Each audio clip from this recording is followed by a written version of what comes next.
xodimlari tomonidan bizning faxrimiz mana Abbosbek to'xtatildi. Sababi hujjatlar tekshirish maqsadida.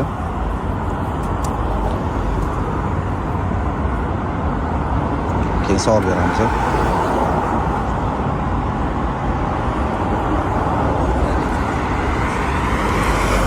Abbos, assalomu alaykum. Yaxshimisiz? Charchamayapsizmi? Sog'lig'ingiz yaxshimi? Ayni paytda ko'rib turganingizdek, yo'l harakati xavfsizligi xodimlari sizni to'xtatib hujjatlaringizni tekshirib, komandir hujjatlar joyida ekanmi? Haydovchi hujjatlari hammasi to'liq va joyida. Xavfsizlik kamarini taqib yuribsiz. Har doim taqasizmi, Abbos?